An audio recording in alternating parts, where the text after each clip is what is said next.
Olá, meu nome é Fernanda Rondon, eu sou psicóloga do Vá com Alma.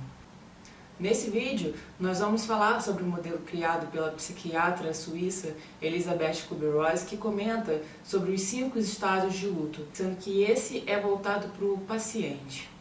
E se você ainda não viu o vídeo da introdução que antecedem esses 5 estágios que eu vou falar aqui agora, eu peço para que você veja, porque desse modo vai fazer mais sentido para você ouvir sobre esses estágios aqui comigo.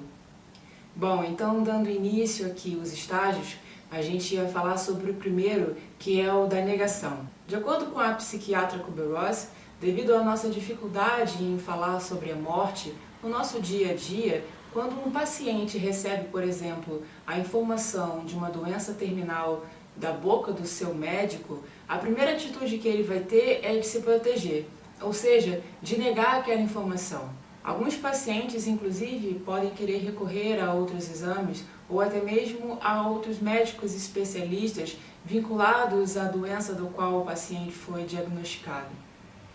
É um período de susto, de dor e também de isolamento. A pessoa, para elaborar todas aquelas informações que acabou de receber, ela pode querer se afastar um pouco de todo mundo. O próximo estágio tem a ver com uma aceitação parcial da situação. O segundo estágio é o da raiva. E o nome por si só já diz tudo. É o momento da raiva. A pessoa está mais aberta a falar com os familiares ou então com o próprio médico para querer entender um pouco mais sobre o tratamento e sobre a sua doença. E do mesmo modo que ela recebe novas informações, ela também pode querer se isolar para refletir sobre tudo que foi falado. E se a gente para analisar o contexto, todos nós temos as nossas histórias de vida, do mesmo modo que todos nós temos planos para o futuro. Quando o paciente recebe uma informação de uma doença terminal, a sensação de incerteza sobre a sua vida percorre todas as suas veias. E a pessoa pode se revoltar, ela pode ficar inconformada com todas as mudanças que vão acontecer agora na sua vida. A família precisa ter paciência e respeitar esse momento. É uma situação difícil, inclusive, para os próprios médicos, que são questionados pelo seu serviço, pelo seu trabalho, pelo paciente. A raiva ela pode ser disseminada de diversas maneiras, mas quando a gente se sensibiliza com essa situação, ela basicamente envolve o medo. O terceiro estágio é o da barganha, é a fase da negociação. Com outras palavras, envolvem promessas e acordos justamente para aliviar a dor de toda a situação. A pessoa com doença terminal ela já não consegue mais fazer as suas atividades e muito disso tem a ver com a mudança da sua rotina. Visitas a médicos e a hospitais, os seus horários agora correspondem a medicações, por exemplo. Inconscientemente, essas barganhas, essas promessas e acordos são tentativas de fazer com que tudo volte a ser como era antes. O quarto estágio é o da depressão. E do mesmo modo que eu mencionei para você agora, referente ao terceiro estágio da barganha, toda a rotina da pessoa mudou, correto? Agora é tudo muito controlado com questão dos remédios, as visitas aos hospitais são frequentes, os encontros com os médicos também. A pessoa, inclusive nesse estágio, ela pode se fixar ou então demorar muito tempo para sair dele. É mais uma daquelas situações que a família precisa ter paciência e respeitar o seu momento, porque o paciente, o familiar, esse amigo, ele pode querer se afastar do convívio social.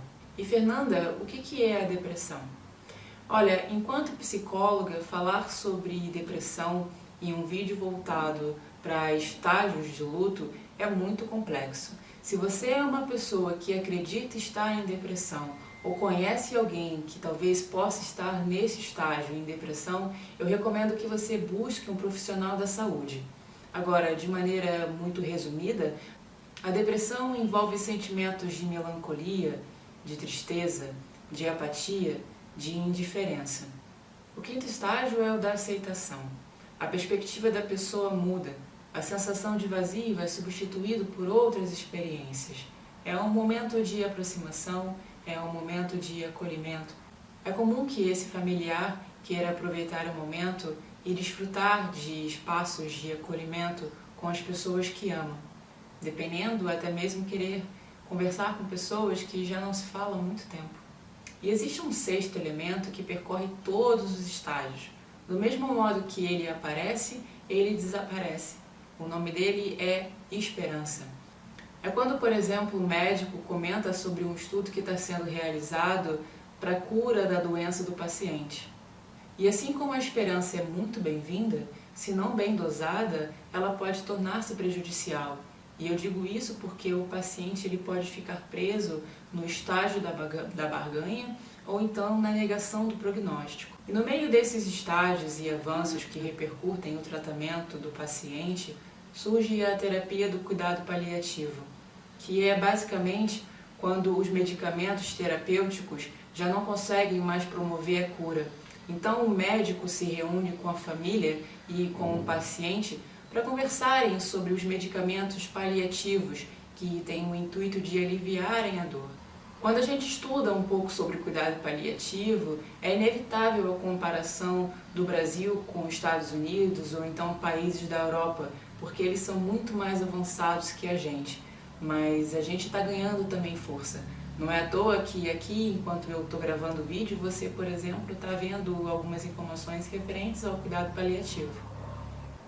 O cuidado paliativo ele está inserido em hospitais ou então em clínicas oncológicas, em atendimentos particulares. Muitos desses profissionais estão se especializando nesse modelo, justamente para promover um espaço de acolhimento, um espaço de qualidade. O intuito do cuidado paliativo é de transformar esse momento em uma maneira mais humanizada. Com uma equipe multidisciplinar, e eu me atrevo aqui a incluir o próprio paciente e os familiares, as possibilidades de vida são criadas, discutidas, trabalhadas e vividas. Mas falar sobre o cuidado paliativo eu vou deixar para um outro momento. Eu espero que de alguma maneira, de alguma forma eu tenha contribuído com algumas das suas dúvidas. A gente se vê na próxima. Um abraço!